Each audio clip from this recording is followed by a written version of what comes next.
pessoal! Hoje a gente vai falar de uma coisa que está no nosso dia a dia, mas que muitas vezes a gente não para pensar na consequência mais séria dela, o lixo. Vamos mergulhar nessa análise e descobrir a conexão, muitas vezes invisível, entre o que a gente descarta, a poluição e, claro, a nossa saúde. A pergunta que fica é essa, bem direta. Será que o nosso lixo, do jeito que a gente joga fora, pode estar nos deixando doentes? E a resposta, infelizmente, é um grande e sonoro sim. Nos próximos minutos, a gente vai entender direitinho como isso acontece. Para a gente desembolar esse novelo, vamos seguir esse roteiro aqui. Primeiro, vamos falar de uma crise de saúde que muita gente nem percebe. Depois, vamos olhar de perto o que tem no nosso lixo, para em seguida ligar os pontos e ver como ele cria um ciclo de doenças. Mas calma, não vamos ficar só no problema não. A gente vai ver as soluções inteligentes e qual é o papel de cada um nisso tudo. Bora lá? Começando então pela nossa primeira parte, a crise de saúde oculta. A gente costuma pensar no lixo acumulado como algo feio, que estraga a paisagem. Mas a verdade é que o perigo vai muito, mas muito além da aparência. E para entender a dimensão do problema, a gente precisa ter esse conceito na ponta da língua. Saúde pública não é só hospital e médico, tá? É a ciência de cuidar da saúde de todo mundo junto, de uma população inteira, agindo antes que a doença apareça. É uma ação coletiva. E é exatamente aqui que o lixo entra como um vilão. Quando ele é jogado fora de qualquer jeito, vira um prato cheio para doenças. Ele contamina o ar que a gente respira, a água que a gente bebe e até o solo onde a nossa comida é plantada. É um verdadeiro ataque em 3 frentes contra o nosso bem-estar. Ok, agora que a gente já entendeu o tamanho do perigo, vamos para a segunda parte. Vamos desvendar o nosso lixo. Afinal, para resolver um problema, a gente precisa saber do que ele é feito, de onde ele vem, né? Olha só, o lixo não é tudo a mesma coisa. Essa tabela mostra pra gente as 4 grandes categorias. Tem o doméstico, que é o do nosso dia a dia, e o industrial, que vem das fábricas. Mas eu quero chamar atenção para 2 tipos que são super perigosos.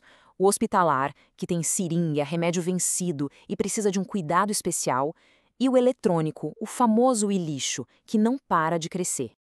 E aí que entra uma coisa muito interessante, quase uma ironia. A tecnologia, por um lado, nos dá ferramentas incríveis. Ajuda a reciclar, a transformar lixo em energia. Mas, por outro lado, essa troca constante de celular, de computador, cria uma montanha de lixo eletrônico tóxico, cheio de chumbo, mercúrio. É uma faca de 2 gumes mesmo. E isso nos leva direto para a terceira parte da nossa conversa, o círculo vicioso das doenças. É aqui que a gente vai ver de forma bem clara e até um pouco assustadora como o lixo afeta a nossa saúde diretamente. E para começar, vamos conhecer o principal vilão dessa história, o chorume. Sabe aquele líquido escuro, fedido que escorre do lixo? Então, ele é extremamente tóxico. E o pior, quando ele se infiltra na terra, ele contamina os lençóis freáticos, que são as nossas reservas de água debaixo do solo. É um perigo silencioso que a gente nem vê. E essa tabela aqui ilustra perfeitamente como o problema acontece na prática. Pneu velho jogado no canto com água parada é um hotel 5 estrelas para o mosquito da dengue. Lixo acumulado na rua atrai ratos, e com eles o risco de leptospirose. E as moscas e baratas que saem do lixo e pousam na nossa comida podem trazer a hepatite A. A conexão é direta. Bom, o problema está bem claro, né? Mas e a solução? Como é que a gente resolve isso? É o que a gente vai ver agora na 4ª parte, os destinos inteligentes para o lixo. É hora de parar de só jogar fora e começar a pensar em soluções de engenharia de verdade. Basicamente, existem 2 destinos para o lixo que não é reciclado. De um lado, o lixão a céu aberto. É o pior cenário possível, contaminação total. E do outro lado, o aterro sanitário, que é o ideal. A diferença é gigantesca. Um aterro não é só um buraco no chão, gente. É uma obra de engenharia pensada para proteger o meio ambiente e a nossa saúde. E como funciona essa maravilha da engenharia? Olha que incrível! Primeiro, o solo é todo protegido para nada vazar. Aquele chorume tóxico é todo coletado e tratado. O gás que o lixo solta é capturado e pode até virar energia. E todo dia, o lixo é coberto com terra. É um processo totalmente controlado, seguro e muito inteligente. Mas o aterro não é a única solução, viu? Existe a incineração, que é a queima controlada do lixo. Ela diminui muito o volume e é perfeita, por exemplo, para o lixo de hospital. E tem a compostagem, que é fantástica. Ela transforma resto de comida, folha, em adubo rico para a agricultura. É pegar um problema e transformar numa solução. Com tantas soluções, a pergunta que fica é: Tá, mas e eu com isso? Onde a gente entra nessa história? É o que vamos ver agora, na nossa última parte, o nosso papel na solução. Porque a grande mudança começa com cada um de nós.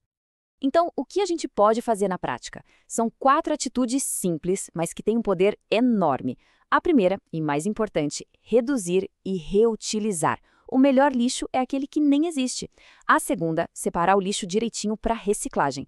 Terceiro, dar o destino certo para coisas perigosas, como pilhas e eletrônicos. E quarto, que é fundamental, exigir saneamento. Cobrar dos nossos governantes. É um direito nosso. E essa frase resume tudo de forma perfeita. Cuidar do lixo não é só uma questão de meio ambiente, não. É um ato de cuidar de si mesmo, de cuidar de quem está à nossa volta e, claro, de cuidar do nosso planeta. E para a gente fechar, fica essa reflexão no ar. Olhando para como o lixo é tratado na nossa cidade, no nosso bairro, que futuro a gente imagina para a nossa saúde coletiva? A resposta, no fim das contas, está nas nossas mãos e nas escolhas que a gente faz todos os dias.